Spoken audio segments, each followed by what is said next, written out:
You know, we just had, as you know, I'm sure, World Press Freedom Day, and we spent some time talking to journalists from around the world who are operating in countries where they're under threat. Their rights to practice journalism, to do so safely and openly, are being challenged by many different countries. And unfortunately, we see that, of course, in Russia, and we see that directly with regard to Radio Free Europe, Radio Liberty. And what I can tell you is that the United States stands strongly with independent journalism.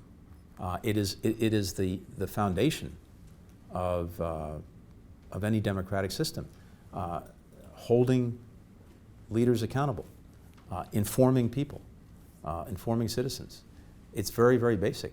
And I think that countries that don't do that, that deny freedom of the press, are countries that don't have a lot of confidence in themselves or in their systems.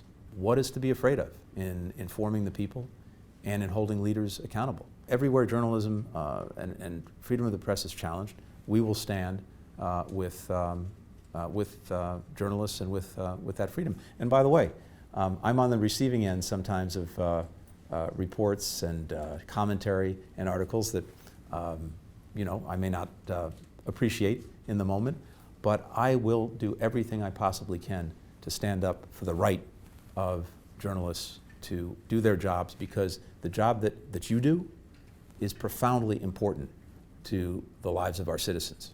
Russian President Vladimir Putin, in his recent address, warned the West regarding warned from crossing red lines. Are there any uncrossable red lines for the United States towards Russia? We don't speak in terms of red lines. It's what is clear is this, and this goes back to 2014 in many ways. There are two things at stake when it comes to Russia's aggression against Ukraine. First and most important, what's at stake are the rights of the Ukrainian people and their sovereignty, the integrity of their territory, their democracy. But what's also at stake are some very important larger principles that actually have effect well beyond Ukraine. And those principles include that the notion of having a sphere of influence is a concept that should have been retired after World War II. We don't accept the principle of spheres of influence. The principle that another country cannot simply change the borders of its democratic neighbor by force. The principle that another country does not have the right to tell a country what its policy should be, with whom it can associate. Those are principles that are at play here in Ukraine by Russia's actions, but they're also relevant to many other parts of the world.